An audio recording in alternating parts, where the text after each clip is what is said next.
कहते हैं ना, अंधाधुंध की साइबी और घटाटोप को राज। डोनाल्ड ट्रंप जो भी चाल चल रहे हैं भारत के खिलाफ, वो सारा चाल धराशायी होता जा रहा है और उन्हें समझ में नहीं आ रहा है कि आगे क्या करना है, क्योंकि भारत ने सीधे ना कह दिया है। वहीं स्क्रीन पर इस इंसान को देख रहे हैं। कौन है ये जो कहते हैं भारत बड़ा चालाक निकला? ट्रंप ने कोशिश कुछ और की थी, लेकिन भारत इतना चालाक था कि उनके हाथ नहीं आया और यूक्रेन वाला हाल नहीं हुआ भारत का। अब ऐसी क्या बात हो गई है, जानेंगे भारत ने सीधे सीधे यूएस के प्लान को कैसे ध्वस्त कर दिया है। हमेशा की तरह जानने को मिलेगा बहुत कुछ।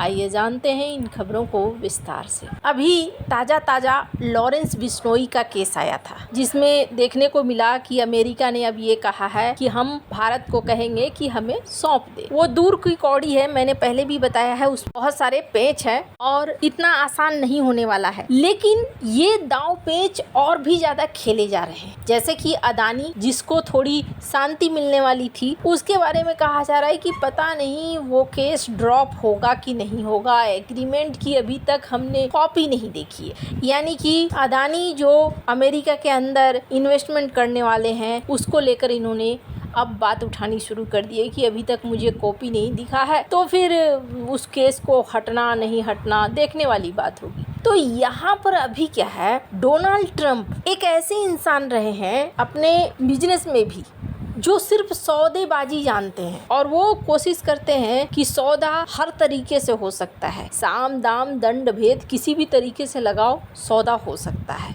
और डोनाल्ड ट्रंप की रणनीति में एक और चीज देखने को मिली कि ट्रंप की एक नई डॉक्ट्रिन चली और इसमें क्या था, भारत को दूसरा चाइना नहीं बनने देना है। ये बात उनके खुद के मंत्री भारत में खड़े होकर बोलकर भी जाते हैं। इससे आपको अंदाजा लग सकता है कि उनकी सोच कैसी है।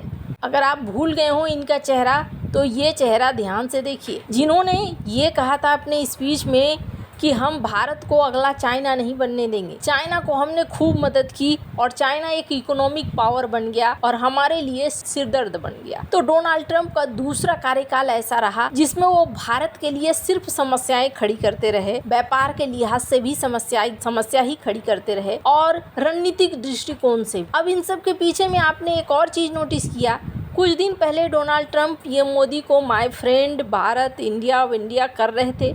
यहाँ तक कि G7 में भी जो मुलाकात हुई, उन्होंने यहाँ तक कह दिया कि किसी देश ने अगर भारत पर हमला किया ना तो फिर हम आ जाएंगे भाई। अब ये सब अच्छी तारीफ के बीच में अचानक से फिर से फाइटर जेट गिरने की बात आने लगी, ऑपरेशन सिंदूर की बात आने लगी और मामला सिर्फ यही नहीं रुका। कहा जाता है कि भारत के ऊपर एक दबाव सा बनने लगा और ये दबाव था ट्रेड डील को लेकर। बार बार बयान दिए जाने लगे, सर्जियो गौर की तरफ से बयान दिए जाने लगे, हम बस कुछ ही दूरी पर हैं, और भी कई लेवल पर बयान होने लगे। जल्द ही दोनों के बीच में एग्रीमेंट फाइनल हो जाएगा, जल्द ही सब कुछ तय हो जाएगा। डोनाल्ड ट्रंप भारत के ऊपर दबाव बनाने के लिए हर हद पे गए। G2 ये एक ऐसा हथियार भी था जो भारत के ऊपर दबाव बनाने की कोशिश थी। लेकिन अभी क्या हुआ है, अभी भारत ने सीधे दो टूक शब्दों में जवाब दिया है और इन दो टूक शब्दों में ये कह दिया है कि हम किसी भी ट्रेड डील पर तभी साइन करेंगे जब वो ट्रेड डील हमारे फायदे के लिए होगा। अगर हमारे फायदे के लिए नहीं होगा तो हम नहीं साइन करेंगे। और ये एक बड़ा झटका है। यहाँ तक कि डोनाल्ड ट्रंप ये कोशिश कर रहे थे कि भारत के ऊपर दबाव बने। क्वाड की मीटिंग नहीं हो रही है, क्वाड मर रहा है। लेकिन अब भारत ने क्या करना शुरू कर दिया है, भारत ने नया क्वाड बनाना शुरू कर दिया है, चाइना और अमेरिका दोनों को माइनस करते हुए। तो भारत की रणनीतियां, कहते हैं ना, नहले पे दहला होना, उस तरीके से चल रही है। और इस चीज को एक बहुत ही प्रमुख और फेमस अर्थशास्त्री हैं स्क्रीन पर जिन्हें आप देख रहे हैं, ये हैं जॉन पर्किंस। ये क्या कहते हैं, इस वीडियो को थोड़ा सुनिए। Yeah, and that's something that most Americans don't realize. Oh, we're giving Ukraine all this money, we're giving them all these weapons. People don't realize that we're not giving them all of that by any means. That we're putting them deep into debt. they become extremely dependent on us. And that's a ploy that's always been used by imperialist powers for hundreds, perhaps thousands of years, put countries into debt. And it's not just monetary debt. It's that you owe me for my support. You owe me for standing behind you. You owe me personal loyalty. And Trump has a long history of that during his time as a real estate mogul in New York and elsewhere. You know, this whole idea, the Godfather idea, you owe me, I did you a favor, now you owe me back. And so that's part of this debt thing too.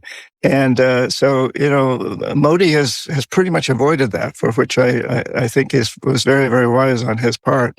And Ukraine, on the other hand, has stepped deeply into it. I'm not sure that Zelensky had many options, but certainly he has put his country into a very, very difficult, very, very dependent situation. Modi, on the other hand, I think... मुझे ये बहुत अच्छा लगा, इनकी जो बात है, इन्होंने इतने अच्छे से समझा इस चीज को, शायद ही किसी ने समझा हो। इन्होंने कहा कि जेलेंस्की बुरी तरीके से फंस गए क्योंकि जेलेंस्की लेते चले गए मदद और अमेरिका ने उसे एक कर्ज जाल में बांध लिया है। लेकिन अगर भारत की बात करें तो भारत के साथ ऐसा नहीं है। भारत के ऊपर दबाव बनाने की कोशिश हुई, लेकिन भारत उस कर्जे पर नहीं गया, बल्कि पीएम मोदी इस तरीके से चालाक निकले कि इन्होंने अमेरिका को भी अपना व्यापारिक साझेदार बनाकर रखा है, चाइना को भी अपना व्यापारिक साझेदार बनाकर रखा है और रूस के साथ भी इनके अच्छे रिश्ते हैं। ये बड़ा ही स्मार्ट मूव है और ये दिखलाता है कि तुम किसी के द्वारा पकड़ में नहीं आओगे, इस तरीके से अपने आप को बना लो। और यही वजह है कि इस बंदे ने भारत को यूक्रेन नहीं बनने दिया और ये बहुत बड़ी बात है। इनकी स्पीच बहुत ही सही है और अभी भी अगर आप देखें, भारत के ऊपर लगातार दबाव बनाने की कोशिश होगी और ये कोशिश इसलिए होगी क्योंकि भारत का एग्रीकल्चर सेक्टर जो अमेरिका को अच्छा खासा पैसा दे सकता है, ये उस पे घुसने की कोशिश करेंगे। लेकिन इसका क्या मतलब है? क्या भारत और अमेरिका के बीच में दुश्मनी हो गई?